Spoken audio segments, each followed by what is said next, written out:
Hello everyone, welcome to my channel सियाबी with Ashok. तो friends, आज हम एचआरएम के मॉड्यूल सी में चैप्टर नंबर 12 का पार्ट 4 करने वाले हैं। तो काफ़ी सारी मोटिवेशनल थियरी हम कवर कर चुके हैं 3 पार्ट में।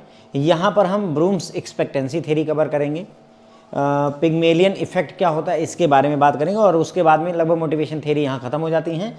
एम्प्लॉय एटीट्यूड डेवलपमेंट की भी बात हम यहीं पर करेंगे, और इसी एम्प्लॉय एटीट्यूड डेवलपमेंट में ही एम्प्लॉय इंगेजमेंट भी एक टॉपिक है, उसी का सब टॉपिक है, उसको भी हम यहाँ पर कवर कर लेंगे। पिग्मेलियन इफेक्ट थोड़ा सा इंपॉर्टेंट टॉपिक बन जाता है, ध्यान रखिएगा। छोटी सी बात पूछ लेते हैं कि what is Pygmalion effect. Okay, तो आपको पता होना चाहिए पिग्मेलियन इफेक्ट क्या होता है, तो भी हम बात कर लेंगे। ब्रूम्स एक्सपेक्टेंसी थियरी क्या कहती है, ठीक है। हम क्या एक्सपेक्ट करते हैं अपनी ऑर्गेनाइजेशन में, हम काम कर रहे हैं तो हम क्या एक्सपेक्ट करते हैं, अगर वो हमें मिलेगा तो हम मोटिवेटेड रहेंगे। यही ब्रूम की एक्सपेक्टेंसी थियरी कहती है।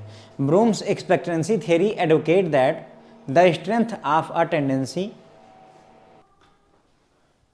to act in a certain way depend on the strength of an expectation that the act will be followed by a given outcome and on the attractiveness of outcome of to the individual। तो broom की expectancy theory advocate करती है कि किसी काम को करने के लिए आपकी जो टेंडेंसी है उसमें उतनी ही स्ट्रेंथ रहेगी, उतनी ही ताकत से आप उस काम को करना चाहेंगे जितनी स्ट्रेंथ जो है आपकी एक्सपेक्टेशन में होगी। अगर आपको लगता है इस काम को करने से मुझे जो आउटकम है वो हमें मिलेगा, तब आप उसको मेहनत से करेंगे, मोटिवेशन के साथ करेंगे, और साथ ही साथ में जो आउटकम है इंडिविजुअल के लिए वो अट्रैक्टिव भी होना चाहिए। ओके, तो हमें एक्सपेक्टेड आउटकम मिलना चाहिए, आउटकम हमारे लिए फायदे का भी होना चाहिए। जैसे सैलरी मेरी बढ़ी तो वो सैलरी, बढ़ी हुई सैलरी मेरे लिए अट्रैक्टिव हो तो ही मेरे लिए मोटिवेशन का मतलब है, अदरवाइज मेरे लिए मतलब नहीं। सोचो कि मेरी बाहर से सोर्स ऑफ इनकम ज़्यादा है तो सैलरी बढ़े उससे कोई ज़्यादा फर्क नहीं पड़ता है, ठीक है। प्रैक्टिकल टर्म में अगर बात करें, इन्होंने कहा कि प्रैक्टिकल टर्म में अगर हम बात करें, expectancy theory says an employee is motivated to exert a high level of effort when he or she believes effort will lead to good performance appraisal. ठीक है, तो एक employee high level of effort तब डालता है जब उसको ये लगता है कि उसका जो एफर्ट है उसकी वजह से उसे अच्छी परफॉर्मेंस अप्रेजल मिलेगी, और ये परफॉर्मेंस अप्रेजल उसको पसंद है। Good appraisal will lead to organisational reward like bonus, increase और प्रमोशन। और ये जो मतलब अगर हम अप्रेजल मिलेगा, आपको परफॉर्मेंस अप्रेजल मिलेगा, उस परफॉर्मेंस अप्रेजल की वजह से आपको क्या होगा, या तो आपको बोनस मिलेगा रिवार्ड के तौर पर, या तो आपका सैलरी बढ़ेगी इंक्रीज, या आपको प्रमोशन मिल जाता है। And the reward will satisfy employees personal goal, और ये जो रिवार्ड है वो उसकी पर्सनल गोल को भी कहीं ना कहीं सेटिस्फाई कर रहा होता है। तो यही है ब्रूम्स की एक्सपेक्टेंसी थ्योरी। क्या हो रहा है, आप क्या एक्सपेक्ट कर रहे हो कि आपको परफॉर्मेंस अप्रेजल मिलना चाहिए। अगर आपको परफॉर्मेंस अप्रेजल मिलेगा जो वादा किया गया है तो आप ज़्यादा मोटिवेटेड रहोगे, ज़्यादा अच्छा काम करोगे। प्लस जो परफॉर्मेंस अप्रेजल है उसका इफेक्ट बोनस, इंक्रीज या प्रमोशन के रूप में मिलेगा, जो कि आपके लिए अट्रैक्टिव भी है कहीं ना कहीं। ठीक है, तो ये हो गया आपका ब्रूम्स एक्सपेक्टेंसी थ्योरी की थोड़ी बहुत बातें हुई।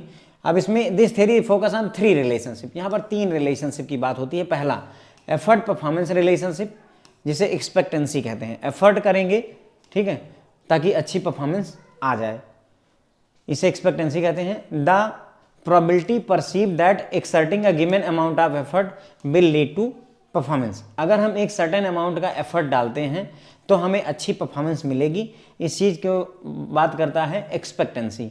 दूसरे टर्म में कहें, it measures the person's confidence in being able to get the expected result. आदमी का कॉन्फिडेंस कितना है कि उसे जो रिजल्ट चाहिए वो मिलेगा। जैसे आप प्रमोशन एक्सपेक्ट करते हैं इस साल में, तो कितना एफर्ट डालेंगे ताकि आपको इस बार प्रमोशन मिल जाए, इसका कॉन्फिडेंस ही एक्सपेक्टेंसी है। आप क्या एक्सपेक्ट करते हैं, promotion, right. Performance reward relationship, जब देखो यहाँ पर क्या हुआ, आपने एफर्ट किया, अच्छी परफॉर्मेंस आई। कितना एफर्ट करें कि अच्छी परफॉर्मेंस आ जाए। अब परफॉर्मेंस से रिवार्ड मिलना चाहिए, हमने अच्छी परफॉर्मेंस की, इसका हमें रिवार्ड मिलना चाहिए। ये होता है इंस्ट्रूमेंटालिटी, ठीक है, expectancy instrumentality. The degree to which the individual that performing at a particular level will lead to the attainment of desired outcome. तो आपने जो परफॉर्मेंस दी हुई है उसका एक सही आउटकम आपको मिलेगा, ठीक है। ये बात करता है कौन, इंस्ट्रूमेंटालिटी। ये बुक की लैंग्वेज है, थोड़ा सा कठिन रहती है, मैंने इसको शार्ट में दूसरे लैंग्वेज में भी लिखा है, कोई बात नहीं, उसी को दूसरी भाषा में देखिए।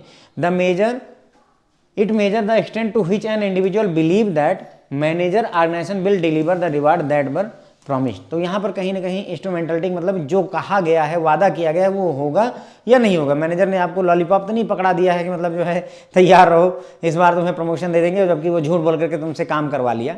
ऐसा नहीं होना चाहिए। तो यही बोल रहा है कि इंस्ट्रूमेंटलिटी जो है बताती है कि इंडिविजुअल बिलीव करता है कि जो मैनेजर या ऑर्गेनाइजेशन ने वादा किया है रिवार्ड के लिए, क्या वो उसको पूरा करेंगे कि नहीं पूरा करेंगे, ये बात करता है इंस्ट्रूमेंटलिटी। ठीक है, रिवार्ड और पर्सनल गोल रिलेशनशिप, यानी कि आपने एफर्ट किया, ठीक है, आपने क्या किया, एफर्ट से क्या मिला, रिवार्ड। ठीक है, अब उस रिवार्ड का आपके क्या पर्सनल गोल आपके सेटिस्फाई हुए या नहीं हुए।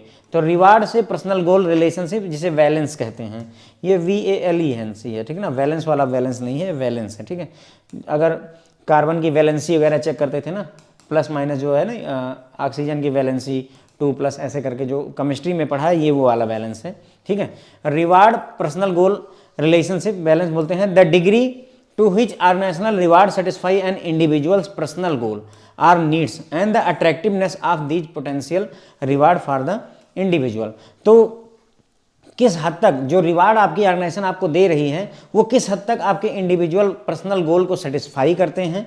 ठीक है, और वो जो आपको रिवार्ड मिला है वो कितना अट्रैक्टिव है आपके लिए, ये चीज़ आपको मेजर कर देता है वैलेंस। इसी को दूसरी भाषा में देखें अगर हम वैलेंस को, रिवार्ड पर्सनल गोल रिलेशनशिप को, it measures the value a person attaches to given reward. ठीक है, तो किसी रिवार्ड को आप कितनी वैल्यू जो है अटैच करते हो, एक पर्सन कितनी वैल्यू देता है।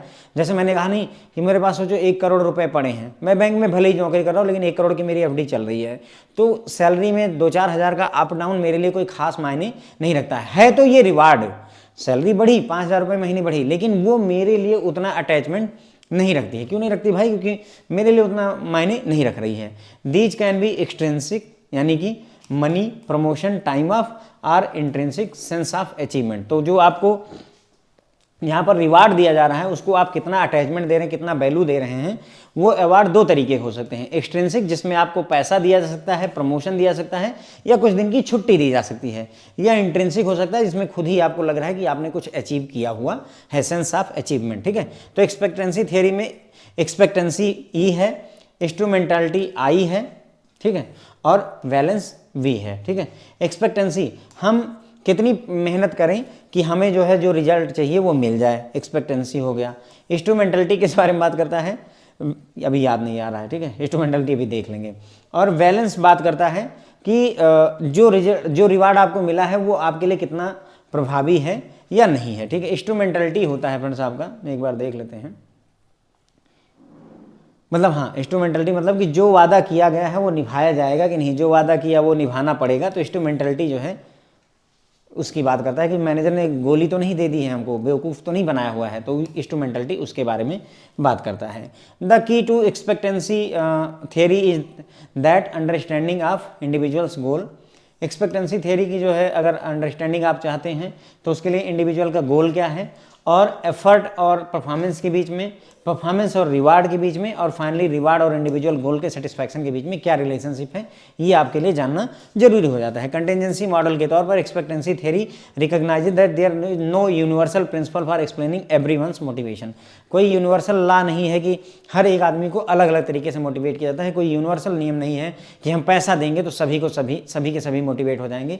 आप एग्जाम्पल के लिए, दुनिया में बहुत से ऐसे लोग हैं जिनको मुद्दा नहीं है, बिल गेट्स को आप पैसे दे करके क्या मोटिवेट कर सकते हैं? कभी सवाल ही नहीं बनता है। ठीक है, तो वही बोल रहे हैं, कोई यूनिवर्सल लॉ नहीं है किसी को मोटिवेट करने के लिए हमारे पास में। Additionally, just because we understand what needs a person seeks to satisfy does not ensure that the individual himself perceive high performance as necessarily leading to satisfaction for these needs।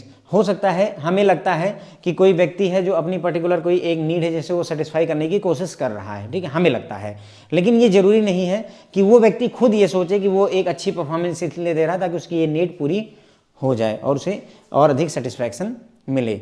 This theory recognises individual differences in the work motivation. Work motivation में हर आदमी का अलग अलग opinion होता है, अलग अलग चीज़ों की वजह से मोटिवेट होता है, ये इसके बारे में बात करती है। It also clarify the relationship between individual and organisational goal. Relationship individual और ऑर्गेनाइजेशनल गोल के बीच में रिलेशनशिप की भी बात ये करता है।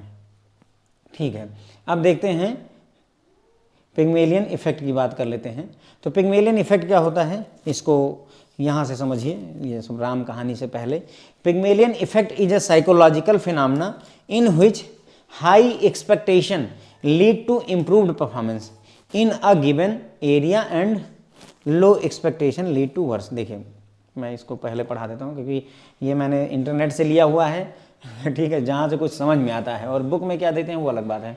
पिग्मेलियन इफेक्ट क्या कहता है, एक साइकोलॉजिकल फिनोमेना है जिसमें हाई एक्सपेक्टेशन अगर आपकी है तो आप अच्छी परफॉर्मेंस देंगे। एक्सपेक्टेशन, बड़ा रिवार्ड चाहिए तो बड़ी मेहनत करनी पड़ेगी। अगर आप साल भर में 1 करोड़ कमाना चाहते हैं तो आपको 25-30 हज़ार कमाने वाले से कई गुना बेहतर परफॉर्मेंस देनी पड़ेगी। यही बात ये कह रहा है। And low expectation lead to worse, अगर आपकी एक्सपेक्टेशन ही नहीं है, ऑफिस जा रहा हूँ, काम कर रहा हूँ, बढ़ेगी सैलरी तो बहुत अच्छा, नहीं बढ़ेगी तो कौन सा नुकसान है, तो उसकी वजह से वर्स भी आ जाता है। ये होता है पिग्मेलियन इफेक्ट। पिग्मेलियन जो है एक मूर्तिकार थे, तो वो अपनी मूर्ति को बनाने में, मतलब ये काल्पनिक व्यक्ति हैं वैसे पिग्मेलियन, तो ऐसा बोला जाता है कि ये अपनी मूर्ति बनाने में इतना ज़्यादा मतलब परफेक्शन चाहते थे कि वो मूर्तियाँ जिंदा हो जाती थी, मतलब एकदम जीवंत लगती थी, लगता था कि मूर्ति नहीं है, इंसान को खड़ा कर दिया है, इतना परफेक्शन के पीछे लगे हुए होते थे पिग्मेलियन साहब, इसीलिए इनके नाम पर ही पिग्मेलियन इफेक्ट कहा गया है। तो क्लियर हो गई बात। अगर आपको, आपकी एक्सपेक्टेशन हाई है, आप चाहते हो कि मूर्ति, प्रभु श्री राम की मूर्ति ऐसी दिखेगी, देख करके लगे कि प्रभु श्री राम ही खड़े हैं, तो आप क्या करोगे, बेहतर परफॉर्मेंस, इंप्रूव परफॉर्मेंस दोगे। वही बात हो गई पिग्मेलियन इफेक्ट की। क्लियर हो गई। पिग्मेलियन इफेक्ट मेरे ख्याल से क्लियर हो गया होगा। देखिए अब ये राम कहानी जो बुक में है, this shows the relationship between positive expectation and positive result. Positive expectation और पॉजिटिव रिजल्ट के बीच में रिलेशनशिप दिखाता है। अगर अच्छी एक्सपेक्टेशन रखते हैं तो अच्छे रिजल्ट आप देंगे। If the boss consider the employee a hard working person, अगर आपका बॉस आपको मेहनती आदमियों में से गिनता है, मेहनती पर्सन में से गिनता है, तो उसका असर ये होगा, तो then that employee will try to fulfil the expectation of the boss and will do the hard work. तो उस केस में क्या होगा, अगर बॉस भाई सबके सामने बोलता है कि मेरा ये बंदा बहुत मेहनती है, सब कुछ हैंडल कर लेता है, ठीक है, तो इसका मतलब आप भी कहीं ना कहीं अपने बॉस की एक्सपेक्टेशन पर खरे उतरने के लिए बेहतर मेहनत करते हैं, हार्ड वर्क करते हैं। यही है Pygmalion effect. This is use to motivate the employee and imbibe positivity in them. इसका यूज हम पिग्मेलियन इफेक्ट का यूज कहाँ करते हैं, एम्प्लॉय को मोटिवेट करने के लिए और उनके अंदर पॉजिटिविटी भरने के लिए हम इसको यूज करते हैं। ठीक है, तो क्लियर हो जाती है बात हमारी। ब्रूम्स एक्सपेक्टेंसी थ्योरी में मैंने आपको बताया कि एम्प्लॉय क्या एक्सपेक्ट करता है, ठीक, हम क्या रिजल्ट चाहते हैं, वो हमारी एक्सपेक्टेशन है। क्या हमारे हार्डवर्क से वो एक्सपेक्टेशन पूरी की जा सकती, वो आउटकम आ सकता है, अगर आ सकता है तो हम, और जो रिवार्ड हमें मिलने वाला है उसका हमारे से अटैचमेंट कितना है, उसको हम कितना रिलेवेंट मानकर चलते हैं, ये भी। ठीक है, तो ब्रूम्स एक्सपेक्टेंसी थ्योरी कहती है कि आपकी टेंडेंसी किसी सर्टेन वे में एक्ट करने की जो होती है, किसी सर्टेन तरीके से बिहेव करने की जो टेंडेंसी होती है, उसकी स्ट्रेंथ डिपेंड करती है कि आपकी एक्सपेक्टेशन किसी उस एक्ट को करने से आपकी एक्सपेक्टेशन जो है एक सर्टेन आउटकम की होगी। आप ये चाहते हैं कि हम इस एक्ट को करें, उसके बदले में एक सर्टेन आउटकम आए। ओके, तो उस आउटकम की मतलब स्ट्रेंथ पर भी ये डिपेंड करेगा, और साथ ही साथ में जो आउटकम आया हुआ है वो अट्रैक्टिव है या नहीं है, ये भी डिपेंड करेगा कि आप कितनी जो है मतलब एफर्ट कितना डालना चाहते हैं ब्रूम्स एक्सपेक्टेंसी मॉडल के हिसाब से। ठीक है, तो हम क्या करते हैं, हम एफर्ट डालते हैं, हम एफर्ट डालते हैं इस उम्मीद में कि हमें एक सर्टेन आउटकम मिलेगा। हम कोई एक्ट करते हैं, बदले में हमें कोई आउटकम मिलेगा, वो आउटकम हमारे लिए अट्रैक्टिव होना चाहिए। ठीक है, तो ये होता है ब्रूम्स एक्सपेक्टेंसी थ्योरी। एग्जाम्पल में इन्होंने दिया कि मान लीजिए अगर मोटिवेटेड कोई एम्प्लॉय है, ठीक है, प्रैक्टिकल वे में इन्होंने एक्सपेक्टेंसी थ्योरी कहती है कि अगर एम्प्लॉय मोटिवेटेड है तो वो हाई लेवल का एफर्ट लगाएगा, हाई लेवल का एफर्ट लगाएगा जब उसे पता है कि उसके एफर्ट की वजह से उसे गुड परफॉर्मेंस अप्रेजल मिलेगा। गुड परफॉर्मेंस अप्रेजल के बदले में उसको बोनस इंक्रीज या प्रमोशन मिलेगा, और ये एम्प्लॉय की पर्सनल नीड को, पर्सनल गोल को कहीं ना कहीं सेटिस्फाई करेगा। तो ये होता है ब्रूम एक्सपेक्टेंसी थ्योरी। यहाँ पर कुल मिलाकर के 3 रिलेशनशिप हैं। पहला एफर्ट करेंगे परफॉर्मेंस आएगी, दूसरा परफॉर्मेंस करेंगे रिवार्ड मिलेगा, एफर्ट करेंगे परफॉर्मेंस आएगी। तो person's confidence in being able to get the expected result, तो व्यक्ति का कितना कॉन्फिडेंस है कि वो एक्सपेक्टेड रिजल्ट पा जाएगा, ये आता है एफर्ट परफॉर्मेंस रिलेशनशिप यानी एक्सपेक्टेंसी में। परफॉर्मेंस रिवार्ड रिलेशनशिप इंस्ट्रूमेंटलिटी की बात करता है। इंस्ट्रूमेंटलिटी का मतलब ये होता है कि हमने परफॉर्मेंस की है तो जो रिवार्ड हमसे प्रॉमिस किया गया है वो रिवार्ड हमको मिलेगा या नहीं मिलेगा, ये इंस्ट्रूमेंटलिटी कहती है। ठीक है, रिवार्ड और पर्सनल गोल, अगर रिलेशनशिप की हम बात करें, बैलेंस जिसे कहते हैं, तो इसका मतलब ये होता है, ये मेजर करता है कि पर्सन उस रिवार्ड को जो उसे मिला है उसके साथ कितना अटैच फील करता है, कितना अटैचमेंट देता है कि जो रिवार्ड मिला उसके लिए ठीक है या नहीं है, उसके लिए अच्छा है या नहीं है, ये बात करता है आपका कौन, जो है ये बैलेंस यहाँ पर बात करता है। तो एक्सपेक्टेंसी थ्योरी में 3 चीज़ें हैं, एक्सपेक्टेंसी, इंस्ट्रूमेंटलिटी और बैलेंस। एक्सपेक्टेंसी, हम कितना एफर्ट करें कि परफॉर्मेंस आ जाए, आउटकम आ जाए, ठीक है, प्रमोशन मिल जाए ताकि। उसके बाद में इंस्ट्रूमेंटलिटी, प्रमोशन का वादा किया गया है कि वो वादा पूरा किया जाएगा या नहीं किया जाएगा। बैलेंस, जो प्रमोशन मिला मुझे, क्या उसको मुझे इतना इंपॉर्टेंस है उसका या नहीं है, ये बैलेंस हो जाता है। ठीक है, तो ये हो गई पूरी राम कहानी इनकी। ठीक है, एक्सपेक्टेंसी थ्योरी कहती है कोई यूनिवर्सल सिद्धांत नहीं है जिससे हम ये समझा सकें कि ये व्यक्ति को कैसे जो है मोटिवेट किया जाता है। ठीक है, पिग्मेलियन इफेक्ट के बारे में मैंने आपको बताया कि यहाँ पर पिग्मेलियन इफेक्ट में क्या होता है कि हाई एक्सपेक्टेशन अगर आप रखते हैं, आप अगर जो है 80+ मार्क्स चाहते हैं साहब CIB के किसी पेपर में, तो ऑब्वियसली आपको इम्प्रूव परफॉर्मेंस देनी होगी, आपको अच्छे से पढ़ना पड़ेगा। अगर आप नहीं चाहते हैं 50 किसी तरह से आ जाए प्रभु की कृपा से, तो it will lead to worse. ठीक है, तो यही है पिग्मेलियन इफेक्ट। ये रिलेशनशिप बताता है किसमें, पॉजिटिव एक्सपेक्टेशन और पॉजिटिव रिजल्ट के बीच में। अगर बॉस किसी एम्प्लॉय को हार्ड वर्किंग कंसिडर करता है, ये कहता है कि मेरा ये एम्प्लॉय बहुत हार्ड वर्किंग है, तो उसका असर ये होगा कि वो एम्प्लॉय भी ट्राई करेगा अपने बॉस की एक्सपेक्टेशन को फुलफिल करने का, he will work hard. Okay, तो ये क्या करता है, एम्प्लॉय को मोटिवेट करने के काम आता है पिग्मेलियन इफेक्ट। ओके, और ये पॉजिटिविटी भरता है लोगों के अंदर में। क्लियर हो गया। चलिए अब अगला टॉपिक उठाएंगे जो कि है एम्प्लॉय एटीट्यूड डेवलपमेंट। तो एम्प्लॉय के एटीट्यूड डेवलपमेंट बहुत ज़रूरी होता है। Workers in any organisation need something to keep them working. किसी भी ऑर्गेनाइजेशन में वर्कर को कुछ ना कुछ ऐसा मिलना चाहिए जिसकी वजह से वो काम करते रहें। Most times salary of the employee is enough to keep him or her working for an organisation. ज़्यादातर केसेस में सैलरी जो है सफिशिएंट होती है किसी भी व्यक्ति को उस ऑर्गेनाइजेशन में काम करते रहने के लिए। लेकिन however just working for salary is not enough for employees to stay in at an organisation. लेकिन सिर्फ सैलरी से ही किसी, चलो सरकारी बैंक की बात छोड़ दें, अगर हम प्राइवेट ऑर्गेनाइजेशन में देखें तो महज सैलरी ही आपको वहाँ रोक करके नहीं रख सकती है। प्राइवेट में क्या होता है, लोग स्विच मारते रहते हैं, एक कंपनी में 6 महीने काम किया दूसरे में चले गए। क्यों चले गए, क्योंकि सिर्फ सैलरी उनको नहीं रोक पाएगी, कोई दूसरा अगर जो है ज़्यादा सैलरी देगा तो उसके पास भाग जाएंगे। ठीक है, वही बात हो रही है।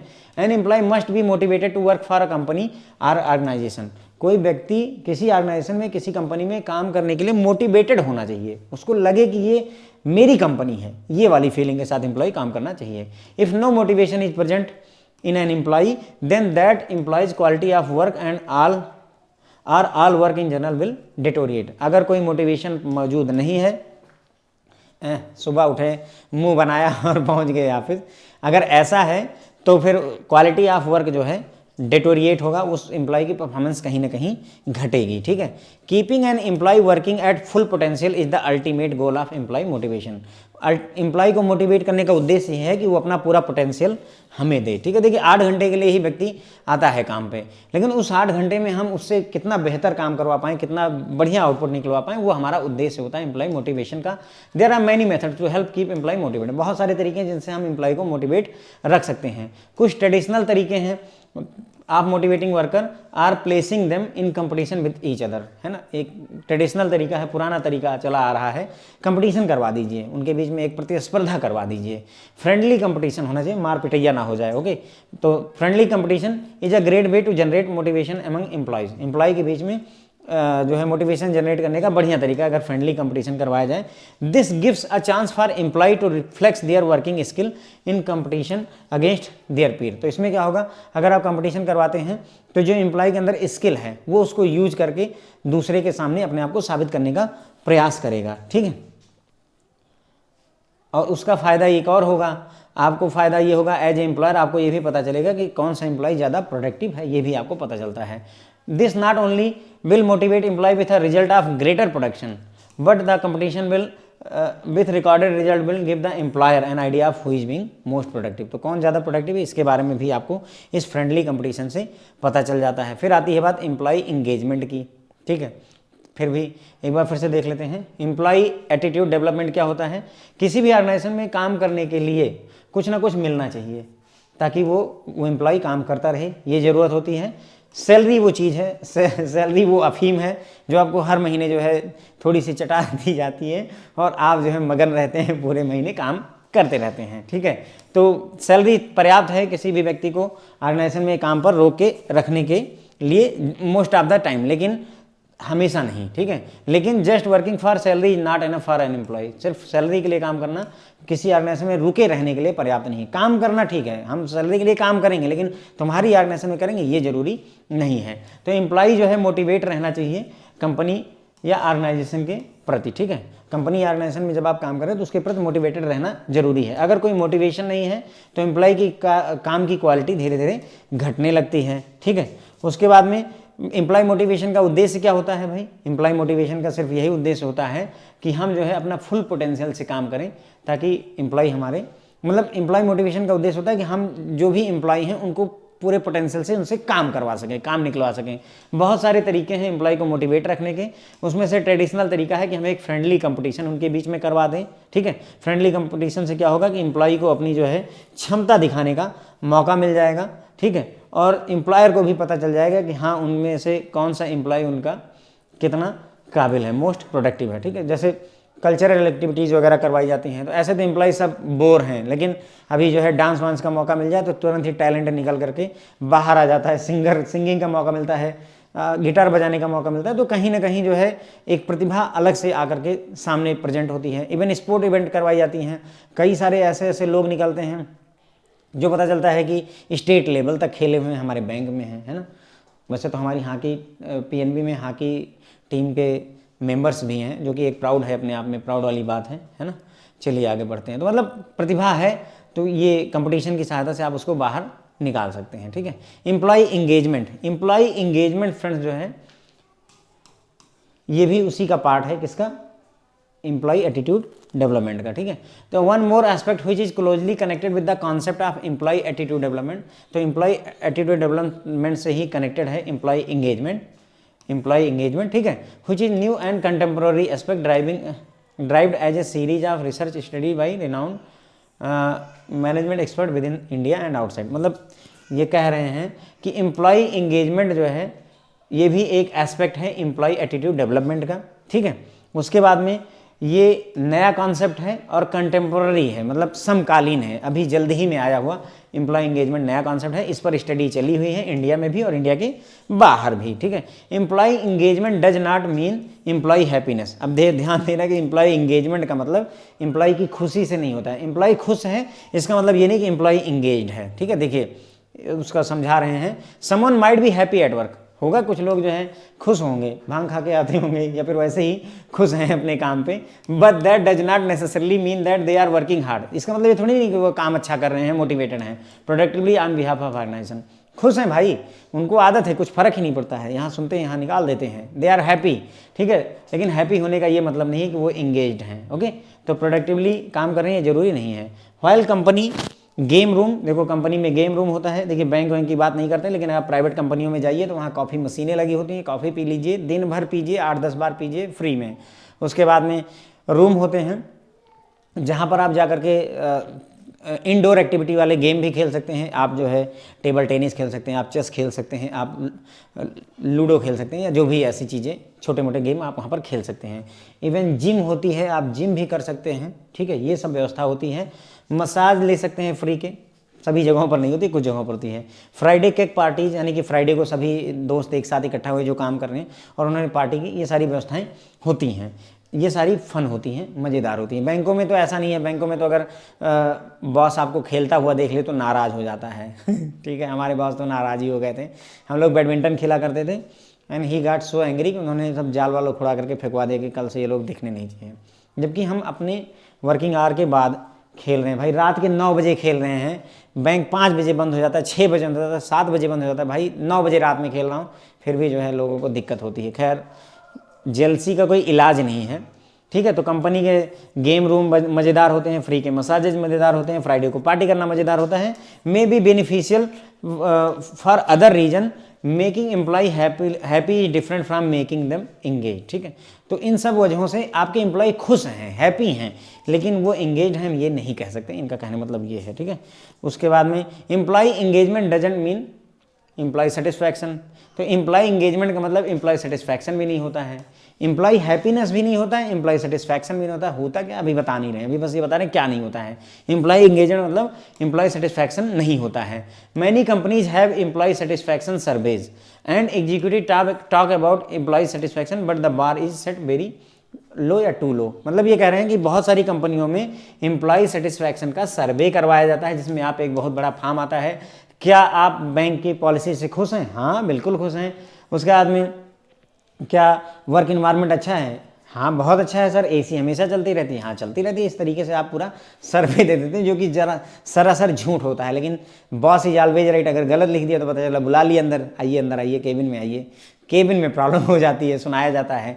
तो इसलिए सब झूठे झूठे सर्वे हम लोग दे देते हैं। तो वही बोल रहा है कि एम्प्लॉय सेटिस्फैक्शन सर्वे करवाए जाते हैं। इवन एग्जीक्यूटिव जो होते हैं हमारी, मतलब ईडी जो आपके हो गए, सीएमडी हो गए, है ना, या फिर जो है आपके circle head, deputy circle head या फिर जोनल हेड, ये लोग क्या करते हैं कि मतलब जो है एम्प्लॉय सेटिस्फाइड है हमारे यहाँ के, लेकिन बस सेटिस्फैक्शन क्या है उनके हिसाब से उनका लेवल अलग है। हमारे हिसाब से क्या है सेटिस्फैक्शन, हम अलग सोचते हैं। संडे वाले दिन भी सर रिकवरी पर जाना है, ये सेटिस्फैक्शन है भाई हमारे हिसाब से तो नहीं है, उनके हिसाब से है। क्यों उनके हिसाब से है? क्योंकि वो काम अपना निकलवा पा रहे हैं, काम अपना करवा पा रहे हैं। ठीक है, तो एम्प्लॉय सेटिस्फैक्शन को इनके हिसाब से सही है, हमारे हिसाब से नहीं।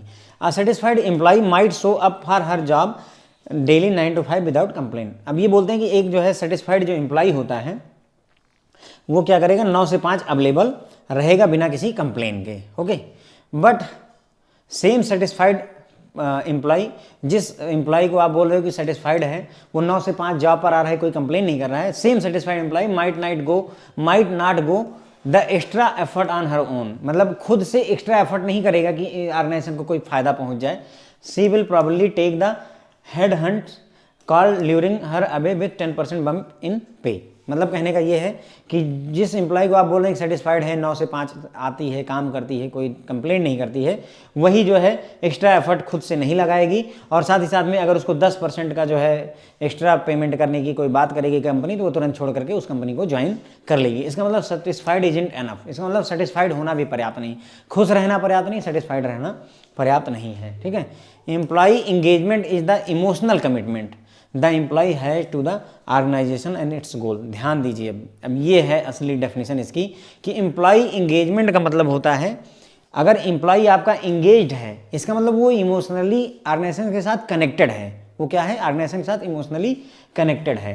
Okay, employee engagement is the emotional commitment the employee has to the organisation and its goal. आप उस कंपनी के मतलब उस ऑर्गेनाइजेशन और उसके गोल के प्रति कमिटमेंट है, इमोशनल कमिटमेंट आपका होता है, तो उसे फ्रेंड्स एम्प्लॉय इंगेज्ड या एम्प्लॉय इंगेजमेंट कहा जाता है।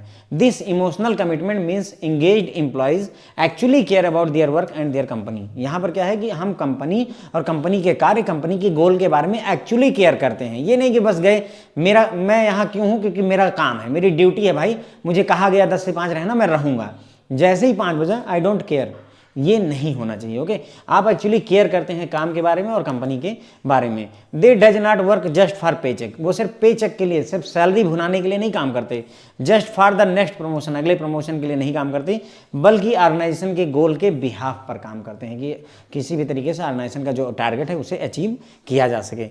When employees care, when they are engaged they use discretionary effort। जब एम्प्लॉई आपके एंगेज रहते हैं, जब एम्प्लॉई आपके जो है कंपनी की केयर करते हैं, तो वो एक्स्ट्रा एफर्ट डालते हैं। डिस्क्रिशनरी एफर्ट का मतलब होता है, डिस्क्रिशनरी एफर्ट का मतलब होता है amount of extra effort an employee is willing to put into their work beyond what is already expected. जितनी आपसे उम्मीद की गई उससे ज़्यादा।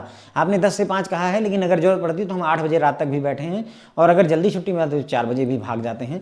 तो ये चीज़ होती है, वो एक्स्ट्रा एफर्ट डालने के लिए भी तैयार होता है अगर आपका एम्प्लॉय इंगेज्ड है तो।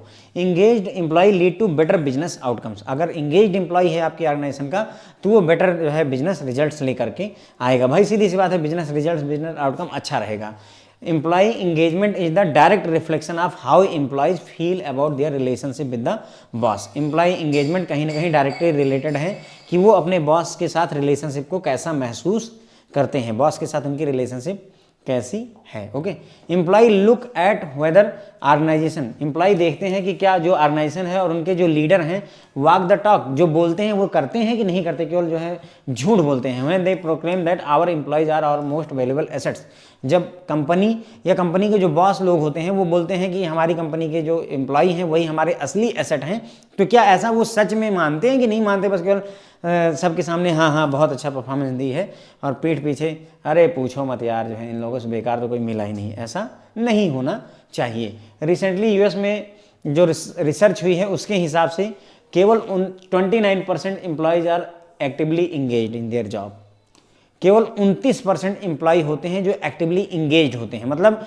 वो कंपनी के बारे में केयर करते हैं, कंपनी के गोल को अपना गोल समझ करके कंपनी से अटैच रहते हैं, इमोशनली अटैच रहते हैं। केवल 29% एम्प्लॉय ऐसे होते हैं।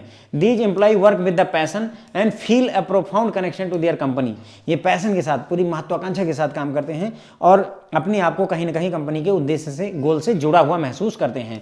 People that are actively engaged help move the organisation forward, जो लोग एक्टिवली इंगेज रहते हैं वही लोग जो है ऑर्गेनाइजेशन को आगे ले जाने में मदद करते हैं।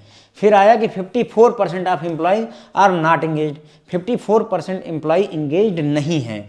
These employee have essentially checked out, sleep walking through their work day and putting time but not passion into their work. तो 54% एम्प्लॉय ऐसे हैं जो इंगेज्ड नहीं हैं, ठीक है, वो क्या कर रहे हैं, चेकड आउट है, मतलब उनको ऑर्गेनाइजेशन में रहें या ना रहें, ऑर्गेनाइजेशन रहे या ना रहे उनको फर्क नहीं पड़ता है, स्लीप वॉकिंग कर रहे हैं, नींद में चल रहे हैं, ठीक है। वो ऐसा नहीं कि समय नहीं दे रहे हैं, समय दे रहे हैं लेकिन अपना पैशन, अपना महत्वाकांक्षा नहीं दे रहे हैं काम में, उनको इससे मतलब ज़्यादा नहीं है।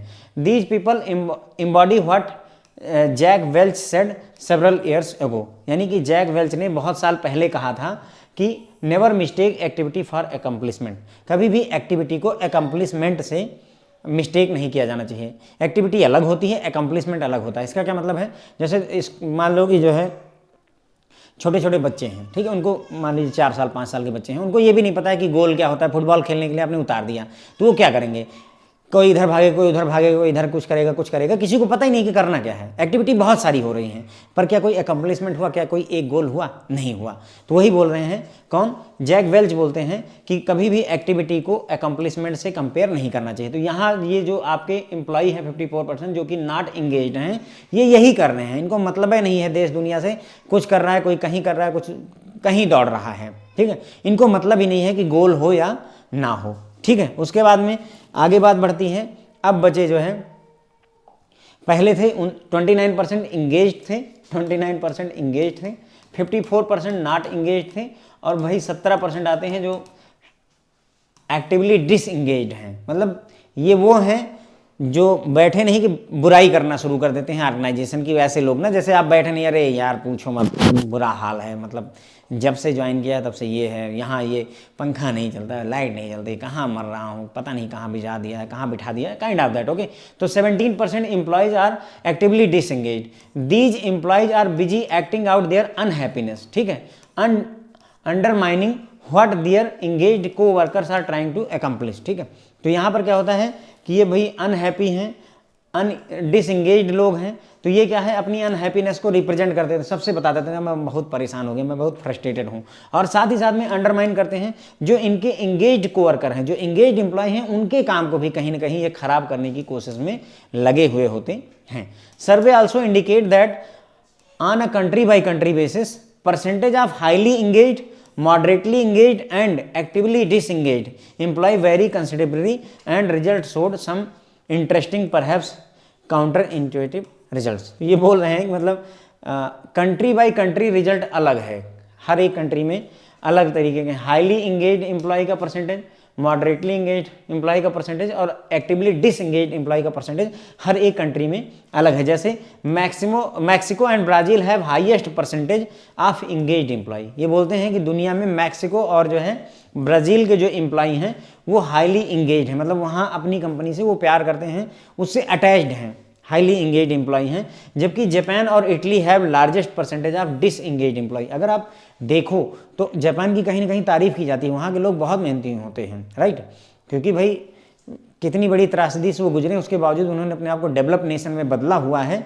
तो कहीं ना कहीं वो हार्ड वर्किंग। लेकिन फिर भी इंगेजमेंट की बात करें तो यहाँ देखिए उल्टा केस है, जापान और इटली में जो है largest percentage of disengaged employee है, मतलब वो बुराई करने वाले और मतलब अपनी अनहैप्पीनेस को प्रेजेंट करने वाले एम्प्लॉय इस देश में ज़्यादा पाए जा रहे हैं। As per findings, employee engagement has relatively little to do with the macro economic condition, मतलब एम्प्लॉय के एंगेजमेंट का उस कंट्री की इकोनॉमिक कंडीशन से कोई खास लेना देना नहीं है। Instead it is unique element of the work experience that are most likely to influence engagement. Engagement के लिए सबसे ज़्यादा जरूरी चीज़ है एम्प्लॉय एंगेज कब महसूस करता है, उनका वर्क एक्सपीरियंस कैसा है उस कंट्री में, उस कंपनी में। वर्क एक्सपीरियंस मेन मुद्दा होता है कि वहाँ काम करके आपको कैसा लगा। ठीक है, तो ये हो गई बातें फ्रेंड जो है किसके बारे में, हमारी इंटरेस्टिंग टॉपिक है, मेरे ख्याल से आपको बोर नहीं हुआ होगा। यहाँ से एम्प्लॉय इंगेजमेंट की हमने बात की।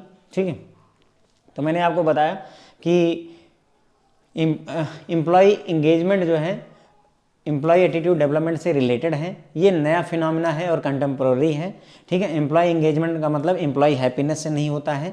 हो सकता है कोई एम्प्लॉय आपका हैप्पी हो लेकिन वो प्रोडक्टिव रिजल्ट ना दे रहा हो, लेकिन वो खुश है अपना। ओके, उसके बाद में जैसे हैप्पीनेस के लिए क्या कर सकते हैं, गेम रूम है कंपनी में, वहाँ जा कर के आप गेम खेल सकते हैं, फ्राइडे के दिन पार्टी करिए, एंजॉय करिए, इससे आप हैप्पी तो हो सकते हैं, लेकिन हैप्पी होना और इंगेज होने में फ़र्क होता है।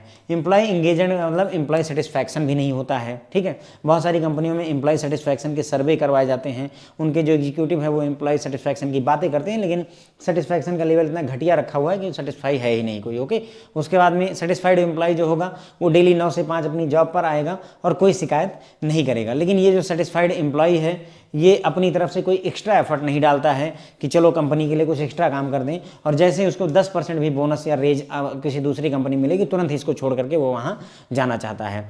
तो सेटिस्फाइड होना भी पर्याप्त नहीं है, खुश होना भी पर्याप्त नहीं है एंगेजमेंट के लिए, और सेटिस्फाइड होना भी पर्याप्त नहीं। तो क्या पर्याप्त है एंगेजमेंट में, क्या जरूरी है? तो एम्प्लॉय एंगेजमेंट जो है इमोशनल कमिटमेंट होता है of employee to the organisation and its goal. Emotional commitment, आप भावनात्मक तौर से जुड़े हुए हैं जब ऑर्गेनाइजेशन से, तब जाकर के वो आपका एम्प्लॉय इंगेजमेंट वहाँ पर बनता है। इमोशनल कमिटमेंट का मतलब होता है engaged employee actually care about their work and their company. अपने काम के बारे में, अपनी कंपनी के बारे में आप केयर करते हैं। दे does not work for paycheque, सिर्फ पेचेक के लिए आप काम नहीं करते, प्रमोशन के लिए आप काम नहीं करते, बल्कि आप ऑर्गेनाइजेशन के गोल के बिहाफ पर काम करते हैं। जब एम्प्लॉय जो है केयर करता है, जब एम्प्लॉय इंगेज रहता है, तो वो डिस्कशनरी एफर्ट डालता है। डिस्कशनरी एफर्ट का मतलब होता है कि वो एक्स्ट्रा एफर्ट डालता है जितना उससे उम्मीद की गई थी। इंगेज्ड एम्प्लॉय अगर होगा तो बिजनेस आउटकम यानी बिजनेस का रिजल्ट अच्छा रहेगा। इंगेज्ड एम्प्लॉय, जो एम्प्लॉय इंगेजमेंट जो है डायरेक्टली रिफ्लेक्शन होता है कि उसके बॉस के साथ क्या रिलेशनशिप है। भाई अगर आप इंगेज्ड एम्प्लॉय हैं तो ऑर्गेनाइजेशन को अपना सब कुछ अगर मानकर चलते हैं तो ऑब्वियसली आप अपने बॉस के साथ अच्छा रिलेशनशिप रखेंगे। और उसके बाद में एम्प्लॉय ये भी देखते हैं कि जो हमारे लीडर्स हैं, जो हमारी कंपनी, वो ये कहती है कि हमारे एम्प्लॉय हमारे जो है वैल्यूएबल एसेट्स हैं, तो क्या वो वॉक द टॉक है, मतलब जो हम कहते हैं वो सच है या नहीं, बस केवल हम झूठी बातें कर रहे हैं। उसके बाद में एक सर्वे आता है जो कि बताता है कि 29% एम्प्लॉय ऐसे हैं जो एक्टिवली इंगेज रहते हैं। ठीक है, वो अपने पूरे पैशन के साथ में काम करते हैं, कंपनी के साथ कनेक्टेड महसूस करते हैं। जो एक्टिवली इंगेज एम्प्लॉय ही हैं यही लोग ऑर्गेनाइजेशन को आगे लेकर जाते हैं। 54% एम्प्लॉय ऐसे हैं जो नॉट इंगेज हैं, मतलब ये स्लीप वॉकिंग, नींद में काम कर रहे हैं, ये समय तो देते हैं लेकिन इनमें ना पैसन है और ना इनको कंपनी से कोई मतलब है। ठीक है, तो इसके लिए जैक वेल्च ने कहा था कि कभी भी जो है एक्टिविटी को अकम्पलिशमेंट से मिस्टेक मत करिए। एक एक्टिविटी कर देना कोई अकम्पलिशमेंट नहीं है। इसका एग्जांपल मैंने फुटबॉल वाला आपको दिया। 17% एम्प्लॉय ऐसे हैं जो एक्टिवली डिसएंगेज्ड हैं, मतलब वो कनेक्टेड ही नहीं है, अनहैप्पीनेस अपनी दिखाते रहते हैं, सबसे बुराइयाँ करते रहते हैं। ठीक है, और साथ ही साथ में जो उनके एंगेज्ड कोवर्कर हैं उनके काम को भी खराब करते रहते हैं। ठीक है, इसमें जो सर्वे हुआ उसमें पता चला कि कंट्री बाई कंट्री जो है अलग अलग रिजल्ट हैं। जैसे मैक्सिको और ब्राज़ील में सबसे highest number of engaged employee हैं, जबकि जापान और इटली में सबसे ज़्यादा परसेंटेज ऑफ डिसएंगेज्ड एम्प्लॉय हैं। ठीक है, सबसे ज़्यादा डिसएंगेज्ड एम्प्लॉय हैं। तो कंट्री वाइज अलग अलग इनके रिजल्ट्स हैं। ठीक है, उसके बाद में एम्प्लॉय का जो एंगेजमेंट है उसका मैक्रो इकोनॉमिक कंडीशन से कोई खास लेना देना नहीं है। यूनिक एलिमेंट जो है आपका वर्क एक्सपीरियंस है। ठीक है, वर्क एक्सपीरियंस आपके इंगेजमेंट को इन्फ्लुएंस करता है। ठीक है, उसके बाद में अगला टॉपिक आता है जो कि है 10C ऑफ एम्प्लॉय इंगेजमेंट। ठीक है, एम्प्लॉय इंगेजमेंट के लिए 10C होने चाहिए। 10C of employee engagement, how can leader engage employee heads hearts and hands. दिल, दिमाग, गुर्दा सब कुछ जो है कैसे लीडर आपका इंगेज रखे, तो हाउ लीडर्स इंगेज एम्प्लॉय का हेड, सिर, उसका दिल और उसका हाथ, सब कुछ इंगेज कैसे रखे, उसके लिए 10C बताए गए हैं। Literature offer several avenues for action, बहुत सारे तरीके दिए गए हैं जिनसे हम एम्प्लॉय को इंगेज रख सकते हैं। हम उनको अगर समराइज करना चाहें तो 10C से समराइज कर सकते हैं। अब ये 10C है तो थोड़ा याद रखिएगा, ज़रूरत पड़ सकती है कौन कौन से C हैं, क्योंकि कई बार पूछ लेंगे which of the following is not one of the C, है ना, ये पूछ लेते हैं। तो 10C की अगर बात हो रही है तो पहला है connect, leader must show that they value employee. ठीक है, कनेक्ट महसूस करे, एम्प्लॉय जो है कनेक्टेड महसूस करे, तो इसके लिए लीडर को चाहिए कि वो अपने एम्प्लॉय को वैल्यू दें। Career, leader should provide challenging and meaningful work with opportunities for career advancement. जो वर्कर हैं आपको, उनको आप कैरियर की अच्छी अपॉर्चुनिटी प्रोवाइड करिए। ठीक है, चैलेंजिंग वर्क प्रोवाइड करिए, मीनिंगफुल वर्क अपॉर्चुनिटी प्रोवाइड करिए, ताकि वो मतलब जो है कनेक्टेड महसूस करें, उन्हें लगे कि हाँ यहाँ पर कैरियर है। Clarity, leader must communicate a clear vision, उनका लीडर का विजन क्या है, कंपनी का विजन क्या है, ये चीज़ जो है उनको बताई जानी चाहिए, उसमें क्लैरिटी होनी चाहिए। Convey, leaders clarify their expectation about the employees and provide feedback on their functioning in the organisation. Leader जो है कन्वे करेगा, बताएगा कि हमारी आपसे क्या एक्सपेक्टेशन है, और अगर कहीं पर कुछ कमी है तो उसके बारे में फीडबैक भी देगा। कंग्रेचुलेट करना, leader must convey their feedback on the good work done their subordinate by way of congratulatory message. तो मतलब लीडर को चाहिए कि अगर उनके सबॉर्डिनेट ने कोई अच्छा काम किया है तो उनको जो है कंग्रेचुलेट जरूर करे। ओके, कंग्रेचुलेटरी मैसेज के थ्रू उनको इंगेज मतलब मोटिवेट करे एक तरह से। Employee feel that they receive immediate feedback when their performance is poor or below expectation. ध्यान दीजिए, जब भी आप गलती करते हैं, जब भी आपकी परफॉर्मेंस खराब होती है तो सबसे पहले तुरंत ही फ़ोन आ जाएगा आपको, यार तुम्हारी परफॉर्मेंस खराब हो रही है। लेकिन अगर आप अच्छा करते हैं तो उसका मैसेज आने में समय लगता है और बहुत सारी प्रक्रिया से वो गुजरता है। यही कह रहा है कि इमीडिएट फीडबैक मिलेगा अगर आपकी परफॉर्मेंस पुअर है या बिलो एक्सपेक्टेशन है, और अगर जो है अगर कहीं प्रेज की बात आएगी तो उसमें समय लगता है। These employee also report that praise and recognition for strong performance is much less common. बुराई तुरंत फैल गई, आपकी परफॉर्मेंस खराब है, तुरंत फ़ोन आ गया कि तुम्हारी परफॉर्मेंस खराब हो रही है। लेकिन अगर आपने अच्छी परफॉर्मेंस दे दी तो फ़ोन आने में डिसाइड हो रहा है, अभी तो साहब जो है निर्णय ले रहे हैं कि तुमने अच्छा किया है या नहीं किया है, तो यही बोल रहा है यहाँ पर। ठीक है, exceptional leader give recognition and they do so a lot, they coach and convey. तो एक्सेप्शनल लीडर, जो अच्छे लीडर होते हैं, वो इस चीज़ को रिकग्निशन देते हैं, इनको पहचान देते हैं, और ये काफ़ी मात्रा में करते रहते हैं, मतलब करते ही रहते हैं। अगर आपने अच्छा काम किया तो अगर अप्रिसिएशन मिलेगा। कंट्रीब्यूट, 6वां C है, people want to know that their input matters and that they are contributing to the organisation success in meaningful way. People ये जानना चाहते हैं, लोग ये जानना चाहते हैं कि उनके द्वारा किया गया काम मैटर करता है, मायने रखता है। ठीक है, और वो जो है ऑर्गेनाइजेशन की सक्सेस में कहीं ना कहीं अपना योगदान दे रहे हैं, कंट्रीब्यूट कर रहे हैं। कंट्रोल की अगर हम बात करें तो employees value control over the flow and pace of their job. Leaders can create opportunities for employ to exercise this control. तो कंट्रोल भी उनको चाहिए। ठीक है, तो employ value control over flow and pace of their job, मतलब उनकी जो जॉब है, जो उनका वर्किंग है, उस पर उनको कंट्रोल अच्छा लगता है। ठीक है, अब यहाँ पर लीडर को चाहिए कि वो अपॉर्चुनिटी दे अपने एम्प्लॉयज़ को कि वो कंट्रोल को एक्सरसाइज कर सकें, सिर्फ सारा कंट्रोल अपने हाथ में ही ना रखे। कोलोबरेट, सहयोग देना। Studies shows that when employees work in team and have the trust and cooperation of their team members they outperform individual and team which lack good relationship. तो स्टडी बताती है कि अगर आपकी टीम में अच्छा रिलेशनशिप है, अच्छा ट्रस्ट और कोऑपरेशन है, तो आप अच्छा रिजल्ट देंगे देन कि कोई व्यक्ति अकेला काम करे या कोई ऐसी टीम हो जिसमें आपस में रिलेशनशिप अच्छी ना हो, तो उससे अच्छा परफॉर्मेंस आप देंगे, क्योंकि आपके जो टीम है उसमें एक दूसरे पर ट्रस्ट और कोऑपरेशन है। Great leaders are team builders, जो बड़े लीडर होते हैं वो टीम बिल्ड करते हैं, टीम बनाते हैं। They create an environment that foster trust and collaboration, वो एक ऐसा माहौल बनाते हैं जिसकी वजह से ट्रस्ट और कोलैबोरेशन बढ़ता है। ठीक है, फिर आती है बात क्रेडिबिलिटी की, विश्वसनीयता की। ठीक है, leader should strive to maintain a company's reputation and demonstrate high ethical standard. तो यहाँ पर क्रेडिबिलिटी, विश्वसनीयता होनी चाहिए।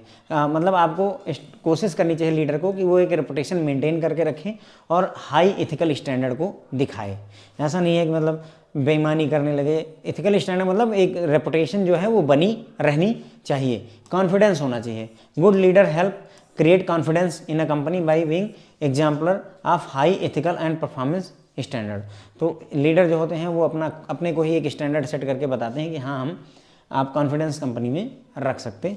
तो ये हो गए फ्रेंड्स जो है आपके 10C। ठीक है, कौन कौन से C हैं फिर से एक बार देख लेते हैं।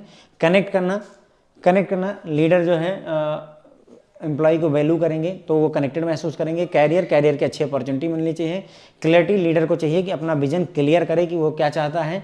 कन्वे करें, लीडर को चाहिए कि वो बताए कि एम्प्लॉय से क्या एक्सपेक्टेशन है उसकी, ये बात कन्वे करें और उसके बाद में अगर कोई गलती हो तो उसका फीडबैक भी दे। कंग्रेचुलेसन बहुत ज़रूरी है।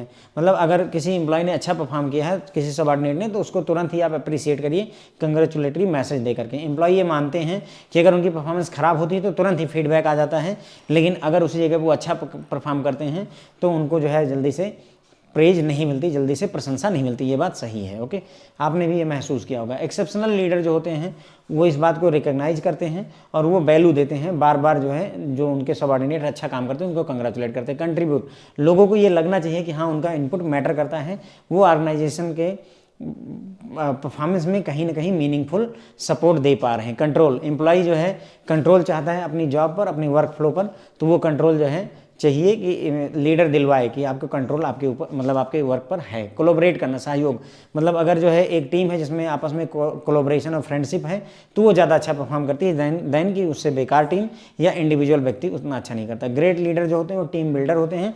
वो एक ऐसा इन्वायरमेंट बनाते हैं जहाँ पर आपका आपस में ट्रस्ट और कोलैबोरेशन बनता है। क्रेडिबिलिटी की, विश्वसनीयता की बात करें तो इसके लिए जो है कंपनी की रेपुटेशन को मेंटेन करने की ज़रूरत होती है। विश्वसनीयता होनी चाहिए। ये नहीं कि मतलब हमें पता है, जैसे कुछ कंपनियां होती हैं अगर उनके प्रोडक्ट ख़राब हो गए तो आपको पता है कि उनकी क्रेडिबिलिटी है, वो उस प्रोडक्ट को वापस लेंगी। ये नहीं है कि मना कर दें, नहीं, क्रेडिबिलिटी यही रेपुटेशन होती है और साथ ही साथ में हाई एथिकल स्टैंडर्ड भी ये शो करते हैं। कॉन्फिडेंस होना चाहिए। जो भी लीडर्स हैं उनको चाहिए कि वो कॉन्फिडेंस दिखाएँ कंपनी में। कैसे दिखाएंगे? उसके लिए वो खुद ही एक एग्जाम्पल सेट करें कि हाई एथिकल और परफॉर्मेंस स्टैंडर्ड वो खुद देते हैं, इसलिए हमें कंपनी में कॉन्फिडेंस रखना चाहिए। तो ये हो गया फ्रेंड जो है कुल मिलाकर के 10C, और इसी के साथ में हमारा वीडियो यहीं पर ख़त्म होता है। Thank you so much friends.